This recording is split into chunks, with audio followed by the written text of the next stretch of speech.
You are listening to chartingwealth.com for Friday, the 20th of October, 2017. We see stocks are a bit mixed for the day, just barely up 0.03%, the S&P 500.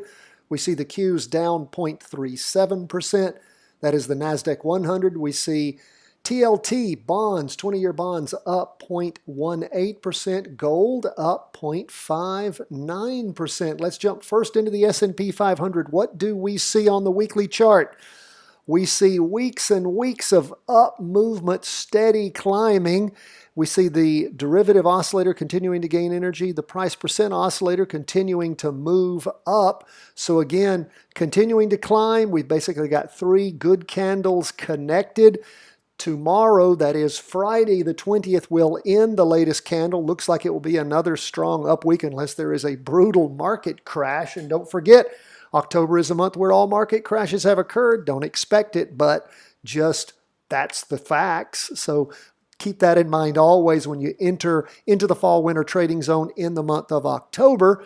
So what do we see going on? Well, continued strong up movement, well above the Bollinger Bands going on 3 weeks now. Again, those volatility bands are supposed to keep the prices within there. Not doing it so far. What do we see, though, when we bore a little deeper look at the 2-day chart? Interesting, isn't it? Seeing the market pretty much top out now, going on about 5 days, first day of the latest 2-day chart. So the 19th, it'll end on the 20th on Friday. We have a red spinning top so far. And again, that's after 4-8. So that's 16 days of strong up movement. And again, it sort of topped out back there on the 2-day candle ending on the 16th. So things have sort of slid sideways and started, it looks like going down, or at least a lot of indecision. That's what that spinning top, almost a doji, means for us. Derivative oscillators also lost energy. And the price percent oscillator has gone flat. What do we see on the 4-hour chart? Of course, we see the 4-hour chart, as we've been talking about, rotated over, going down all the way back on the, let's see, the 11th of, well, it's a hard one to call. It got so close, but right around the 11th or so of October, although it did continue to steadily climb, big drop in the morning on the S&P 500, actually below the 2-day trend line, and then popped up in the afternoon. So keep that in mind. Again, looking at that 2-day chart, still going up, but does appear to be losing some energy, so pay close attention. On Friday, it is options expiration day for the month of October. What does that mean? Well, of course, that means typically lots of volatility. So keep an eye as to what goes on the S&P 500. If you've been into that strong climb and been doing well since we had the weekly vertical crossover, get ready to pull the plug. Now, it could reverse and keep going up, but it could reverse and go down. So don't lose all you have gained by being greedy. Okay, let's keep moving through these charts. We're next going to go to the Qs. As we said, down 0.37%. It just does not want to cross over going up on the price percent oscillator, does it?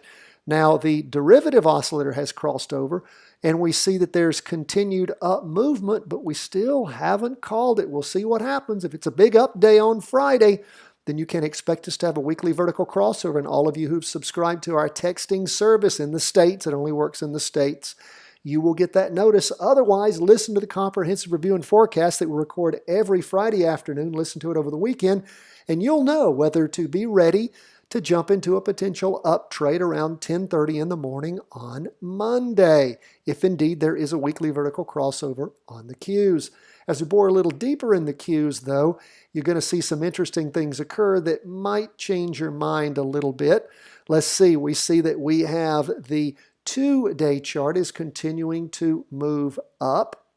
And again, I'm sorry, not continuing to move up, hasn't crossed over going down. It's actually gone flat on the PPO, gone down on the derivative oscillator, busted through the 2-day trend line so far for the first half of the 2-day candle. Remember, this candle won't be complete till the end of the day on Friday. So it is still in a confirmed up move, and it looks like it's gone flat. We'll see if it crosses over going down. Now, if indeed that occurs, That'll make for some interesting things to watch. Why? Well, you already have the 4-hour chart in a down move because there was a huge down move in the morning and then somewhat of a recovery. So it dropped through the 2-day chart in the morning and sort of recovered in the afternoon. Derivative oscillator still heavily negative, and the price percent oscillator not going down at the same angle it was in the morning, but it did drop over in and continued to move down in the afternoon, just not at the same steep angle it had already. Now, don't fool yourself looking back and saying, wait a minute, didn't we see this yesterday? No, we didn't. It was such a powerful move in the morning.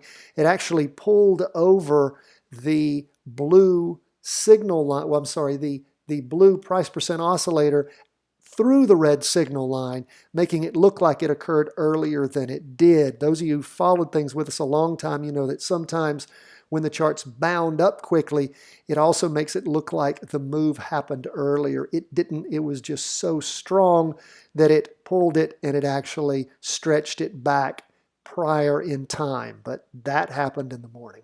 So anyway, that's where we are on the cues. Continue to watch. Again, if things recover, we might have a weekly vertical crossover going up. If not, things continue to move down. It might, that 2-day chart might flip over going down, and we might have a down trade in the near future on the cues. Who knows? God knows. We don't. That's why we don't forecast, my friends. We do what? We trend follow. So what's going on TLT? Remember we had that weekly vertical crossover back on the 29th.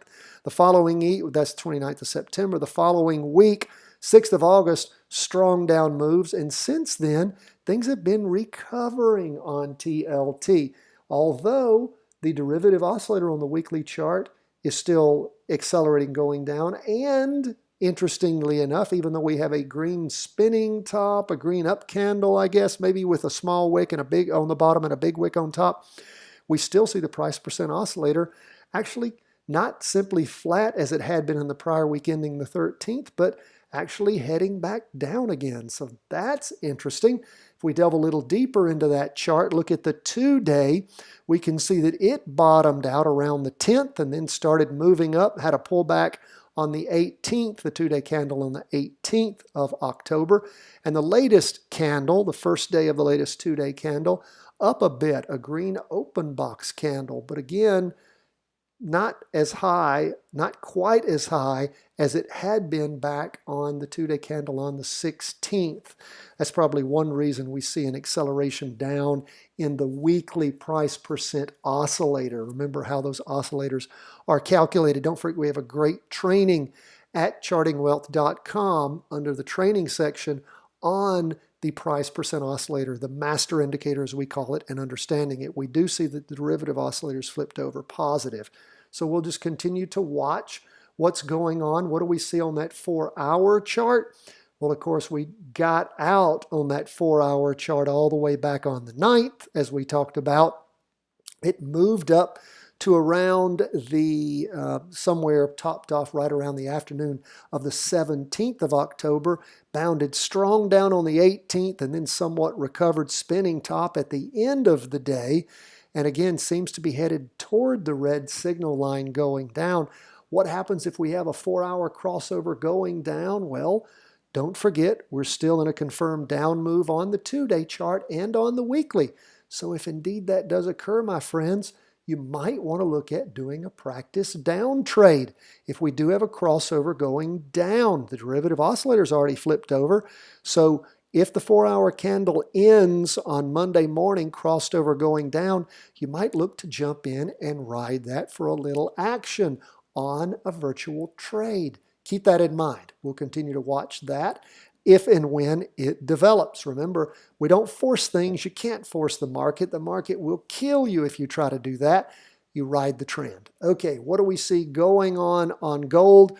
Weekly vertical crossover going down on the 6th. Since then, it's sort of run flat on us, although it did accelerate in a down move on both the derivative oscillator and the PPO over the course of this last week. Still, we got a green spinning top, which means indecision. What do we see on the 2-day chart? Well, it bottomed out around the 6th at the same time that we had that weekly vertical crossover going down. And then what happened? Well, it bound up for 6 days and then it dropped on the 18th, the 2-day candle ending on the 18th, and then a green, sort of a doji, a green doji, means lots of indecision, on the 19th. So again, what do we have on gold? We have a confirmed crossover going down on the weekly. The 2 days still in its confirmed crossover, but what is the real telltale chart?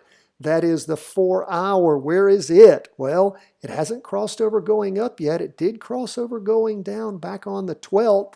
And then the morning of the 18th, the noon candle, it actually crossed over going down and then down more at the end of the day on the 18th. And then for the 19th, on Thursday, bounded up somewhat, actually up 0.59%.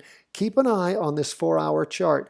See what it does, because again, if this 4-hour chart rotates back over going up, it was a very short-lived move, but hopefully what we'll see happen is it'll continue to accelerate down on Friday, but we don't know that. So again, keep your eye on the prize. Again, usually when we look back in time, we can see how well the chart moves on this 4-hour. It's almost always gives you enough room for nice appreciation.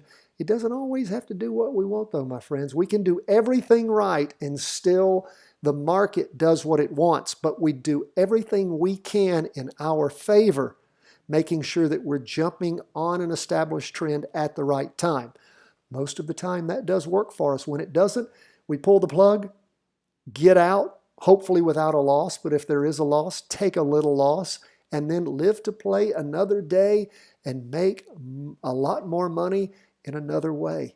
God bless. All the best. Let us hear from you. CW@chartingwealth.com. You can write to us, and if you're not already a subscriber, man, you got to be. That's where all the benefits are. Go to chartingwealth.com, sign up for our daily market review.